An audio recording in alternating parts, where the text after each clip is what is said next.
Pemirsa, negara Teluk Arab murka menyusul pengakuan rezim Zionis Israel terhadap Somaliland. Pengakuan itu dinilai sebagai tindakan ilegal dan kurang ajar di tengah agenda Zionis yang hendak mengusir paksa warga Gaza ke Somalia.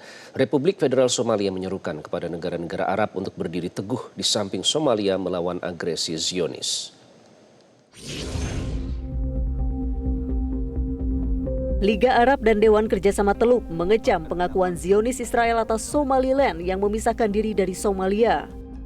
Di hadapan perwakilan negara-negara Liga Arab, Somalia menyatakan langkah itu sebagai serangan Zionis Israel lainnya terhadap negara Arab dan ancaman terhadap keamanan, termasuk keamanan maritim di Laut Merah.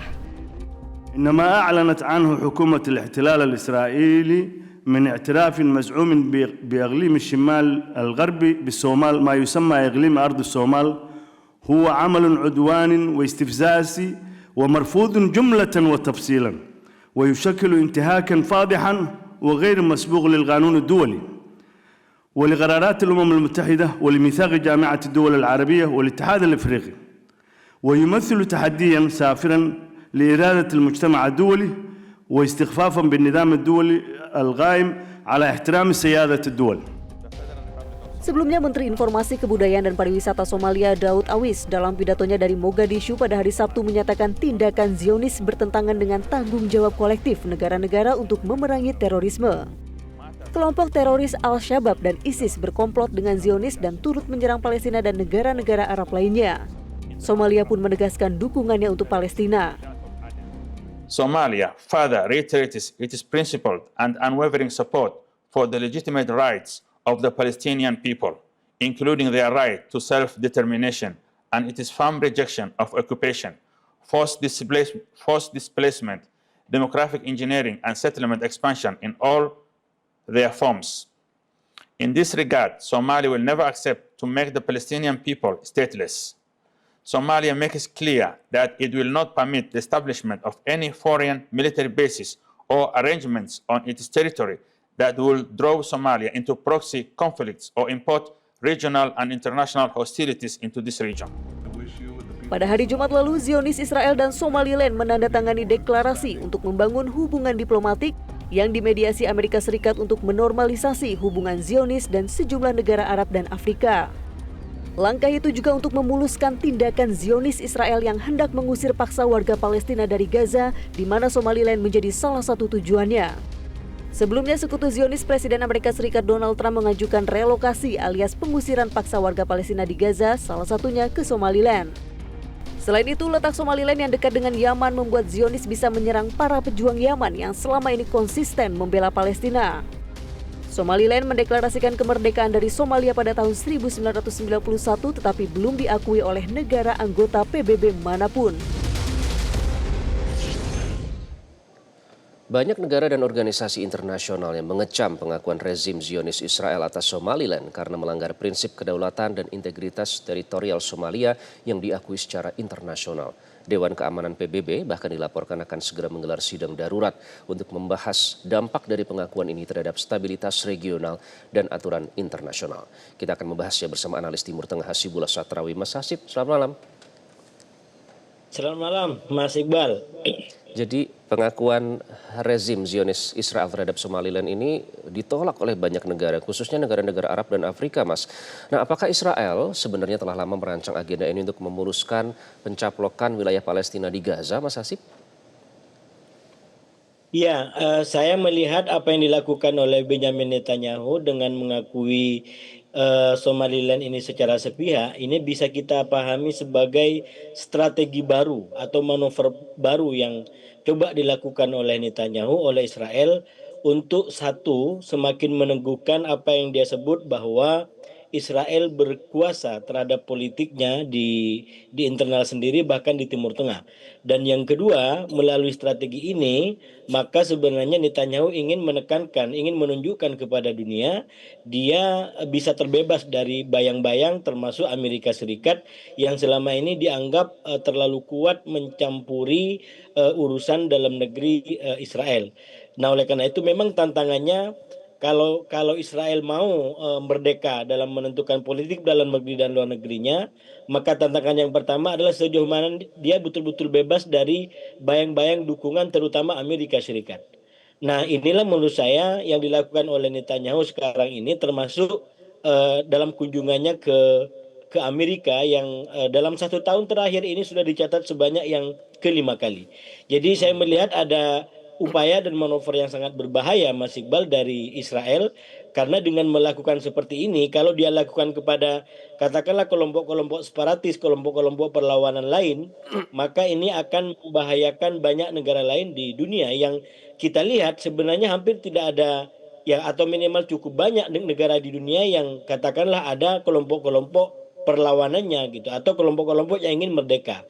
Nah, kalau kemudian Israel mengelis negara-negara yang katakanlah punya potensi ke sana dan lalu dilakukan dengan politik mengakui secara sepihak, maka Israel akan semakin memperbanyak wilayah atau negara di dunia yang instabil, yang kemudian mengalami ancaman. Nah, oleh karena itu, menurut saya sudah benar yang dilakukan oleh Liga Arab atau dan juga negara-negara Arab Teluk dan organisasi regional bahkan internasional untuk menyikapi ini secara serius. Karena kalau ini tidak diambil sikap secara serius, bukan tidak mungkin akan ada negara lain yang diperlakukan sama oleh Israel dengan manuver yang kurang lebih sama dan tujuan yang kurang lebih sama juga.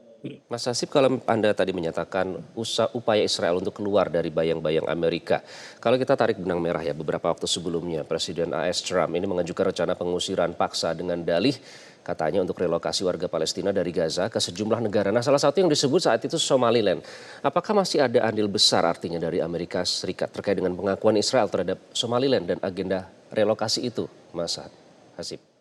Iya, saya melihat keinginan keras Netanyahu tidak mudah untuk mendapatkan kemenangan total yang mereka mau. Dan dalam beberapa waktu terakhir justru salah satu tantangan utamanya adalah benturan politik dengan karib terdekatnya, dengan negara terdekatnya yaitu Amerika, yang dalam isu tertentu sekali lagi membuat Amerika dan Israel berada dalam posisi yang berhadap-hadapan.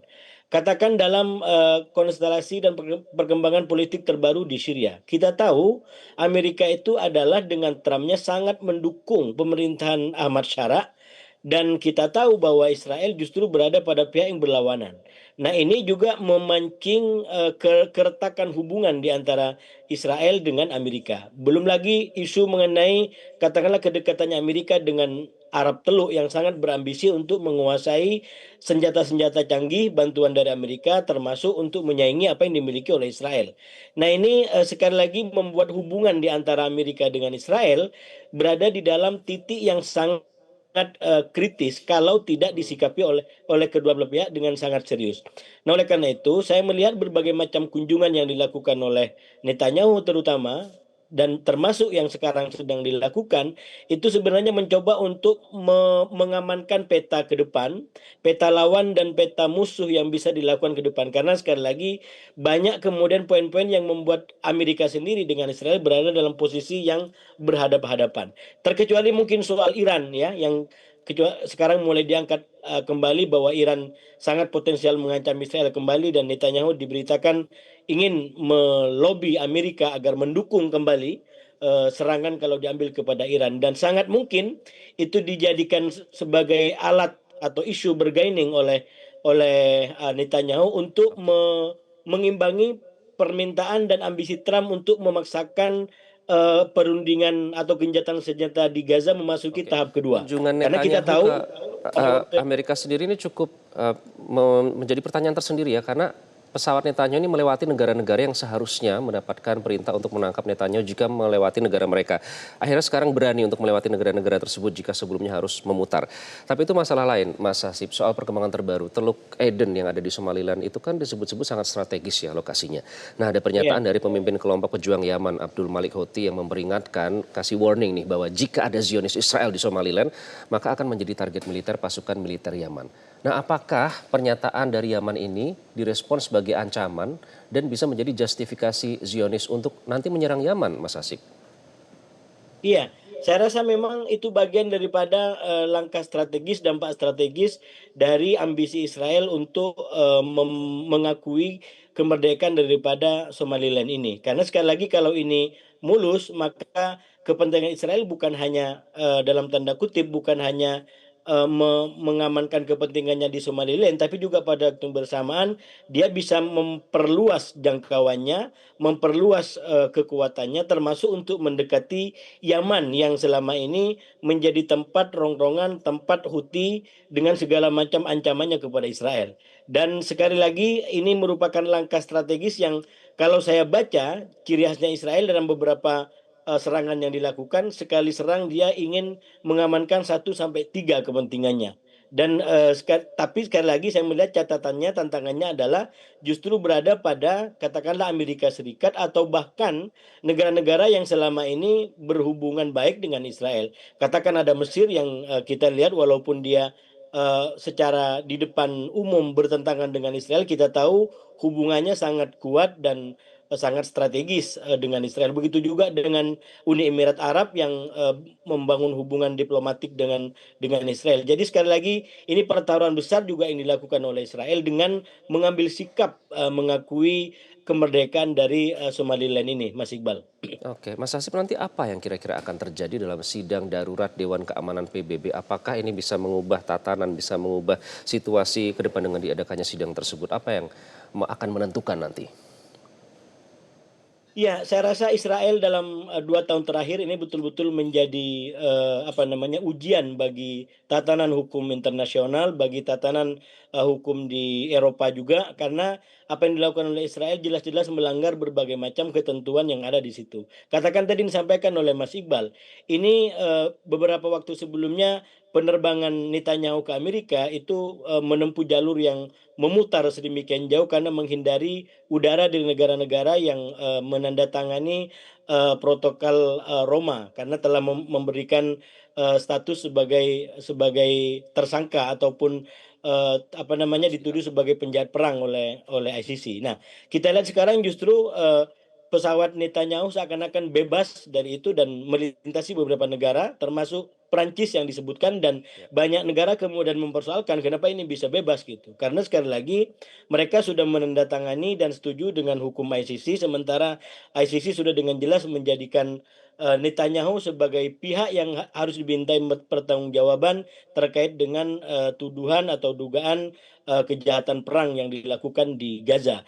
Nah, kalau kemudian langkah mengakui Somaliland ini juga aman-aman saja, tidak mendapatkan respon yang kuat dan bisa mencegah upaya-upaya ke depan yang dilakukan oleh Israel, maka bukan tidak mungkin ini justru akan semakin membuat Israel merasa di atas hukum, dia semakin merasa tidak perlu menghindari ketentuan apapun, mengikuti ketentuan apapun, karena nyatanya walaupun berbagai macam dugaan dan tuduhan pelanggaran berat dilakukan, sampai sekarang Netanyahu masih bebas pergi kemana-mana, bahkan melewati wilayah udara daripada negara-negara yang tunduk dan mengikuti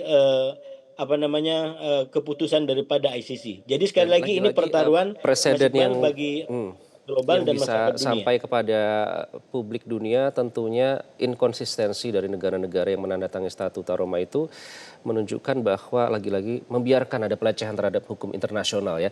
Mas Hasib, terima kasih. Kita nantikan seperti apa nanti perkembangannya. Yang jelas ini pertanda bahwa kita harus terus mengawal soal ini. Sekali lagi terima kasih Mas Hasib sudah bergabung dengan Prime Time News. Jelajahi cara baru mendapatkan informasi. Download Metro TV Extend sekarang.